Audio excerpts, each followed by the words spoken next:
Well, the pressure's on. There's a month left until the playoffs, and every start-sit decision makes a massive difference. So join us for the Week 11 start-sit show on the Fantasy First Down.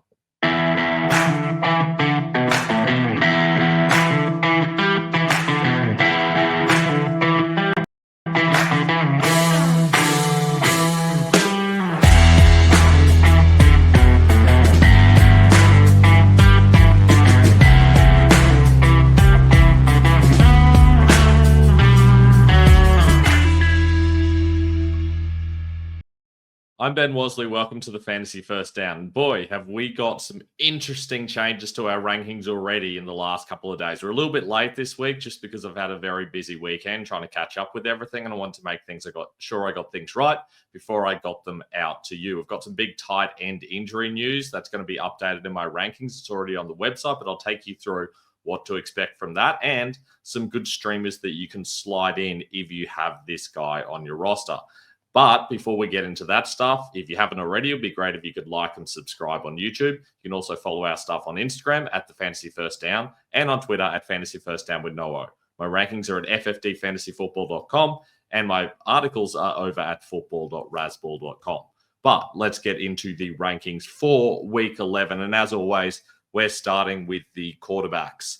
And I've already seen some of these guys play, but you know what to expect from Hurts, Jackson, Allen. Brock Purdy's been very consistent. He's been consistently top 10 the last few weeks. I'm definitely starting him against Seattle. Joe Burrow, despite the tough matchup, he's a start for me. Where it gets really interesting is these guys that are really basically streamers. Justin Herbert, Bo Nix, Russell Wilson, Jared Goff. You don't see them in the top 10 most weeks. There's buys, obviously, which is having an impact here. But mostly, they've just got really good matchups. The Bengals in particular, and the Ravens are very good quarterback matchups. Jacksonville is as well, and I expect that Knicks will go well against the Falcons too. So they're all guys that you can slide into your lineup if you have a need at quarterback. Patrick Mahomes slides out of the top 10. He takes on Buffalo just a week after looking actually pretty solid for the first time this season. CJ Stroud gets a matchup where they should just be able to run the whole time, which is why he's not any higher than that. Same thing with Tua. It's actually a tough quarterback matchup, even though the Raiders kind of suck. And then there's some guys who've got a little bit lower than usual. Sam Darnold's been pretty poor in some good matchups, and he gets a tougher matchup, so that's going to be harder for him. Drake May gets a solid matchup, so he rises up. But guys like Rodgers, he's an okay option. Jordan Love, way lower than usual because Chicago's such a tough matchup. No Joe Flacco, so Anthony Richardson comes in. I'm definitely not starting him this week, and I'm not starting Kirk Cousins because he struggled in good matchups, and this is not a good matchup. Running back wise, and Christian McCaffrey is my number one, followed by Joe Mixon, who gets that excellent matchup against the Cowboys. You have to start those two. I nearly had Saquon in there at number 2, and I changed it last minute, and boy, do I regret that. Derrick Henry, always a good start. I think that they'll need him this week to score some points. I think that's going to be a high-scoring game. Achane against the Raiders, they're so poor against the run, and he's starting to get a very heavy workload this season. Alvin Kamara gets a tougher matchup against the Browns, but he's still Kamara. So he's still going to get plenty of workload, especially while they've got no Olave, no Rashid Shaheed. Well, they basically got no wide receivers at all. So Kamara gets a lot of that workload. Bijan Robinson, I don't know. This is one of those awkward weeks where you don't know what to expect from him. I do think he might be okay, but I'm not feeling ultra confident about him. Card Williams gets a good rushing matchup, but still prefer the other guys over him. Jahmyr Gibbs, another good rushing matchup, but he's obviously going to split with Montgomery, but he's still an excellent start. And Taylor, it's not the greatest matchup against the Jets, but he's a strong start for me. Where it gets interesting is Breece Hall onwards. I think Hall against the Colts, you'd expect him to be okay, but he's losing a lot of touches to Braylon Allen, and especially if they get ahead early, it's entirely possible that will continue in this game. Josh Jacobs gets a solid matchup against the Bears. You'd expect them to be ahead. You can definitely run on the Bears because it's hard to pass on them, so he's a solid option this week. Kareem Hunt, you know you can run on the Bills, so he is a better option than you might think in a game that they're actually expected, according to Vegas, to lose, which is kind of crazy. David Montgomery, higher than usual because of that strong matchup against Jacksonville. Aaron Jones has been consistently pretty good, but it's a tougher matchup against Tennessee. That's why he and Chase Brown are a little bit lower. Same thing with Kenneth Walker. I think they will struggle to move the ball against San Fran, and you'll see a lot more Charbonnet than you would like to see. Nick Chubb gets a great matchup against New Orleans. They've been conceded the third most points to running back so far this season. So definitely something you can get aggressive with there. James Cook gets that tough matchup against KC. Toughest running back matchup in the league, but he still seems to find a way to score in these tough matchups. So even though it's a tough matchup, I never move Cook too much down now. I never move him up too much in a good matchup because he just doesn't seem to follow the matchups as much as most running backs do. J.K. Dobbins at risk of losing touches with Gus Edwards coming back, so keep that in mind. DeAndre Swift also losing goal line touches to Roschon Johnson, and you expect them to be behind in this game, so hard to feel good about them in that tough matchup. Mondre Stevenson's had some good luck with touchdowns, but still not a very reliable option. Travis Etienne would be way higher up, but he gets a really tough matchup against Detroit. I think that he'll probably be off the field for passing downs. That'll be Deonis Johnson, but at least he has more reliability in his early downs, which is why he's higher than he usually would be. Tony Pollard with a tough matchup. Same thing with Najee Harris. Najee will move up a little bit for me if Jalen Warren is definitely out. We'll know that by the early time slot. So I would expect that Najee's probably someone that you're going to be able to know by 1 p.m. whether that's going to happen, or for me, 4 a.m., whether you're going to have him into lineups or not. Rico Dowdle, tough matchup, but it does seem like he's going to get the full workload. So he's someone you can slide in if you're kind of desperate for a starter. I'm not trusting Audric Estime this week, but there's no one I can put above him realistically that I trust anymore. I regret not putting Eckler above. They all slid due to an injury, so that's why Estime's ahead of Eckler when he wouldn't have been otherwise. Do not trust him at all, Estime. I think that might have been a hot hand situation, and we see a lot more of a committee this week, or maybe even see the job go back to Williams. We'll have to wait and see, but I would need to see a week before I'm really willing to start Estime. Same thing with Alexander Mattison. We don't know what's happening there. Even though it's a great matchup against Miami, I can't trust that he's actually the starter. Warren, obviously that injury risk, but if he starts, he profiles kind of like Chase Brown last week, and I think that makes him a viable option. The problem is the injury is definitely going to limit him, and Najee Harris actually playing hurts as well. So if Harris was out, he'd be a lot higher, but the fact that it's Harris in and Warren a little bit injured makes me very nervous about Warren. Gus Edwards, not the greatest matchup against the Bengals, and we really don't know what's going on after 1 week of solid play. So you can't trust anyone from Edwards down. Spears back into that committee with Pollard. Algier is usually pretty good in games they're expected to win. They're expected to lose this one, so I don't like him as much. He's not going to get as much late kind of running the game out stuff, and he's proven to be pretty poor around the goal line. Raheem Mostert losing a lot of touches. Jalen Wright have got ahead of him now because he's at least getting that early down work. I don't think we'll see a lot of passing down work against the Raiders, given they should be ahead, Miami. So for that reason, Mostert's lower and Wright's higher. There'll be matchups when they're expected to be behind, where Mostert will be the guy who's higher, or more that Wright will just drop down a little bit. No one particularly interesting after that. Wide receivers, Jamar Chase up the top again, despite a tough matchup, and nearly put Amon-Ra St. Brown above him, but I just don't know that they're going to need to pass the ball that much. I do have Goff in the top 10 because of that matchup where you can pass and you can just score so much on Jacksonville. And we have seen Detroit does like to get the ball through the air if there's a chance to score a lot of points. They don't just go to the ground in games that aren't particularly close. That might help some Brown, or it might help Williams, or it might help some other random. Obviously, no Sam Laporta for them this week, so that really does help some Brown, and probably also helps Jamison Williams a little bit as well. Justin Jefferson, tough matchup. Nearly moved him down a little bit, but he's still Justin Jefferson. You can't take Jettis out. Puka Nacua gets a really good matchup against the Patriots. It's easier to target them out wide than in the slot. George Pickens gets a fantastic matchup. That's why he's so high up. And it could move him higher even potentially, and I may do that, but it's not going to affect most people. You're starting all of these guys. Nico Collins, expect him to be a little bit limited in his first week back. It's not the greatest matchup, but you can score points on Dallas. It's just usually on the ground. So it's a little bit hard to trust Collins, but I do think that there's a chance he's very good, which is why I'm saying you have to put him in your lineup. Cooper Kupp gets a tougher matchup than Nacua because he's in the slot, but I still think he'll be okay.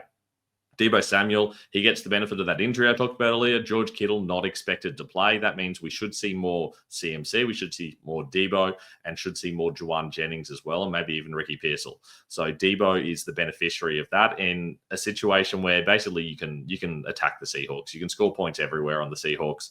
I do think this is a situation where you want all your 49ers in. Garrett Wilson against Indy, and also not far back, Devontae Adams against Indy. I've actually moved Adams up and Tyreek Hill back. I'll talk about that in a second. Adams and Wilson against Indy. You feel like they're going to want to bounce back after last week's Schmozzle. So I do think we'll see more passing out of them and just generally a better game by the Jets against a team that will struggle at times and probably turn the ball over quite a bit. Tyreek Hill, I'm moving down. There have been reports just suggesting he's just not quite right, and it is going to limit him. He gets a really tough matchup against the Raiders. It is hard to be a wide receiver against the Raiders. You can run on them, but you don't need to throw on them usually, and it's not easy when you do. So that moves Hill down a little bit for me. He has been disappointing of late anyway. I've moved him down to 14. DK, it seems like he's going to be healthy in a full go, so he moves up slightly for me as well. If I'd known that, I probably would have even put him above McLaurin. Zay Flowers, tough matchup against Pitt, but he's still clearly their number one guy. Same thing with CD Lamb. It's not a tough matchup, but it's a tough quarterback situation with Cooper Rush. But he's still CD Lamb. It's a solid matchup. You have to start him. Cortland Sutton, not the easiest matchup against the Falcons, but he's been really good the last few weeks. So I'm going to keep starting him until that proves not to be the case. Calvin Ridley gets a great matchup against the Vikings. He's a strong streamer start for me. Unlike D-Hop, who is really just kind of producing based on being one of the only options there. I think this is a tough matchup against Buffalo, but I also can't sit him. On the other side of that game, Khalil Shakir, it seems weird, but you can target the Chiefs over the middle of the field. Basically, slot receivers and tight ends is where you attack the Chiefs, which is why I really like Shakir and also Dawson Knox as well. I think are going to be good options this week. Cedric Tillman against the Saints. Hard to know whether they can just run the ball all day on the Saints.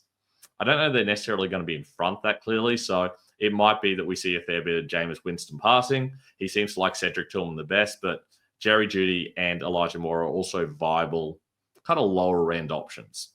T. Higgins, I'm not really trusting in his first week back, especially against the Chargers, which is a tough matchup. I've moved him down even further to 26 in my latest rankings.